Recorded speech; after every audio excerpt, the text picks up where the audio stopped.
యాక్చువల్గా సీట్ ఫైట్లో ఇవాళ మనం ఈ విషయాలన్నీ కూడా చర్చిద్దాం. మనతో పాటు ఈ డిబేట్లో పాల్గొనడానికి నాగార్జున గారు బీజేపీ నుంచి, కార్తీక్ గారు కాంగ్రెస్ నుంచి, బచ్చు శ్రీనివాస్ గారు బీఆర్ఎస్ నుంచి and Bandaru Rammohan Rao sir analyst, మనకి నలుగురు కూడా సిద్ధంగా ఉన్నారు.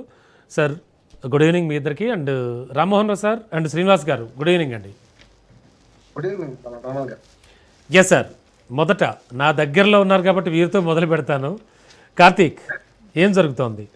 ఖచ్చితంగా డీలిమిటేషన్ అయితే చేసి తీరుతాం అంటోంది. అండ్ ఒక సరికొత్త విషయాన్ని పైకి తీసుకొచ్చారు ప్రధాని మోడీ. ఓకే, ప్రధానమంత్రికి సంబంధించి ఒక ట్యాగ్ లైన్తో కూడా వచ్చారు.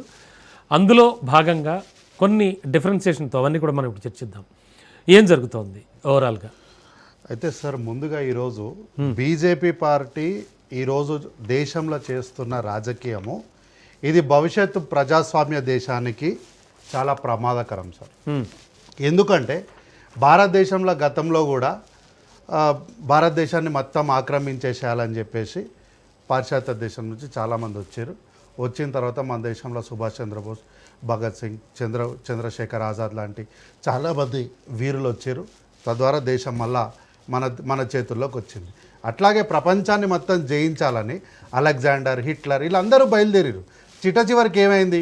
అవన్నీ జరగలేదు. సో ఇప్పుడు వీళ్ళు 2014 ఎన్నికలకు వచ్చినప్పుడు వీళ్ళు ఏమన్నారు? అఖండ భారత్ అన్నారు. ఇప్పుడు వస్తే వికసిత్ భారత్ అంటారు. కహా హే ఓ వికసిత్ భారత్?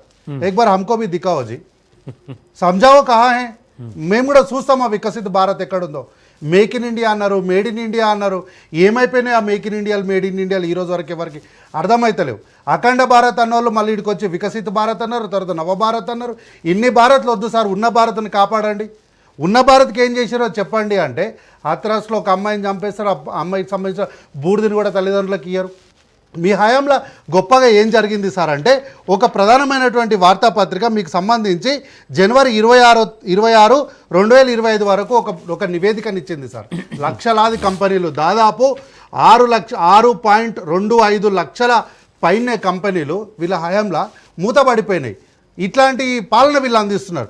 పోనీ వీళ్ళు గతంలో జరిగిపోయిన ఇచ్చిపెడతాం, నిన్న మొన్న జరిగిన ఎన్నికల్లో పెద్దగా వెస్ట్ బెంగాల్లో మేము ప్రభుత్వాన్ని సాధించడం అంటున్నారు కదా. ఈరోజు అక్కడ ఉన్నటువంటి ముఖ్యమంత్రికి సంబంధించినటువంటి వ్యక్తిగత సిబ్బంది ఒకరి తర్వాత ఒకరు హత్యలకు గావించబడుతున్నారు. ఎందుకో ఎవరు చెప్పరు. తర్వాత తెల్లారితే ఎన్నికల రిజల్ట్ వచ్చిన తెల్లారితేనే ఏందయ్యా మీరు చేసిందంటే అక్కడ ఒక పెద్ద మారణ హోమాన్నే మీరు సృష్టించారు. ఇది మీరు చేస్తున్నటువంటి పాలనలో భాగంగా మీ యొక్క అద్భుతాలు.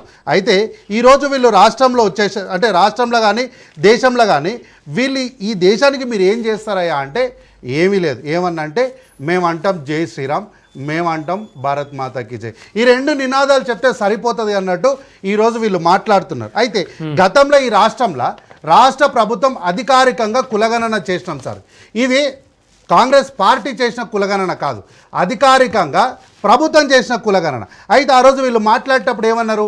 మతపరమైనటువంటి రిజర్వేషన్లను మేము ఒప్పుకోము అని వీళ్ళు చెప్తే, ఇంకొక ఎంపీ గారు ఏమన్నారు? బీజేపీ పార్టీ ముస్లింలకు వ్యతిరేకం కాదు అన్నారు. అయితే ఈ అన్నీ మీరు మాట్లాడుతున్నారు కదా.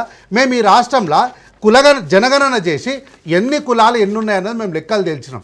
ఈరోజు మీరు జనగణన చేస్తున్నారు కదా. సరే, ఇప్పుడు మేము దాదాపు ఒక 8 పేజీలకు సంబంధించినటువంటి జనగణన కులగణన చేసినాం. మీరు ఈరోజు జనగణన చేస్తున్నారు కదా. చేసేటప్పుడు మీరు పనిలో పనిగా సార్ మీరు ఇంటికి మీ ఇంట్లో ఎంతమంది ఉన్నారని అడిగినారు కదా. అడిగినప్పుడు ఎంతమందితో పాటు మీరు ఏం కులం సార్ అని అడిగితే అయిపోతుంది కదా. దాని పనిలో పని కులగణన కూడా అయిపోతుంది కదా. సో ఇవన్నీ చేయకుండా ఉట్టిగా టైంపాస్ రాజకీయాలు చేసుకుంటూ ఈరోజు కొత్తగా వీళ్ళు ఒక విషయాన్ని చెప్తున్నారు. ఏంటి అంటే సీట్ల పెంపు అంటున్నారు. సీట్లు పెంపడానికి మీ ప్రామాణికం ఏంటయ్యా అంటే 50% ప్రోరేటా అంటారు. ఎందుకు 50% ప్రోరేటా అంటే దానికి సమాధానం లేదు. సీట్ల పెంపకానికి కాంగ్రెస్ పూర్తి స్థాయిలో వ్యతిరేకం. సీట్లు పెంపడానికి వ్యతిరేకం కాదు, పెంచుతున్న విధానానికి తప్పు. మహిళా రిజర్వేషన్ సబ్జెక్ట్ టు కరెక్షన్, నా దగ్గర డేట్స్ దొరకట్లేదు.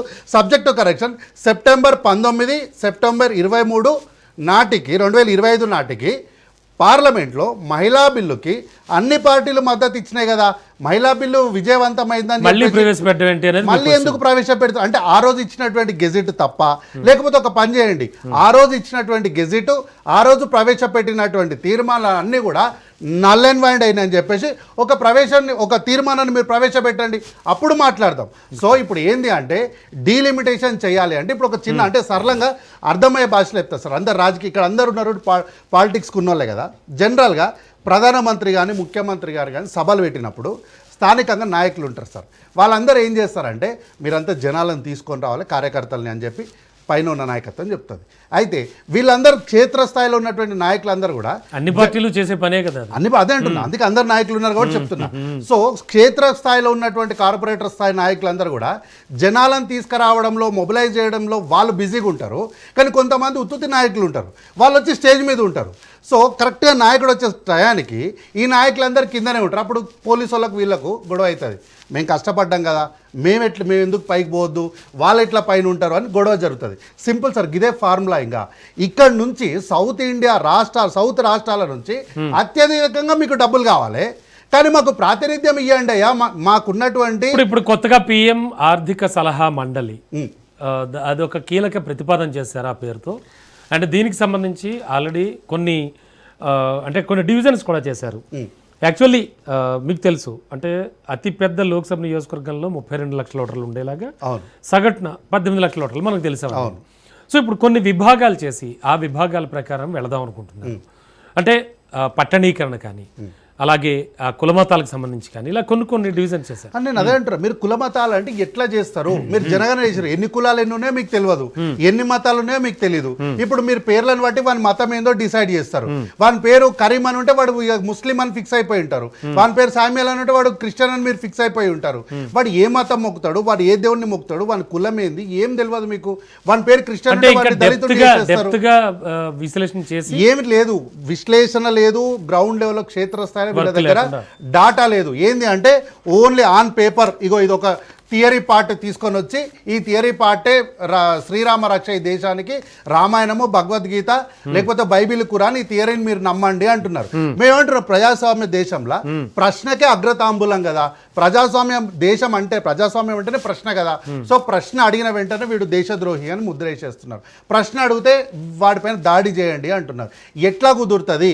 సో ఈ దేశంలో క్షేత్రస్థాయిలో ఉన్నటువంటి సమగ్రమైనటువంటి విషయాలపైన అన్ని విషయాలను క్రోడీకరించకుండా ఉట్టిగా మీరు ఏదో ఢిల్లీలో కూర్చొని మీరు 4 అక్షరాలు టైప్ చేసి ఇదే సర్వము అని అంటే నమ్మడానికి కాంగ్రెస్ పార్టీ సిద్ధంగా లేదు. దానిలో భాగంగానే ఈరోజు మీనాక్షి మేడంకి జరుగుతున్నటువంటి అన్యాయము మనం డిస్కస్ చేద్దాం.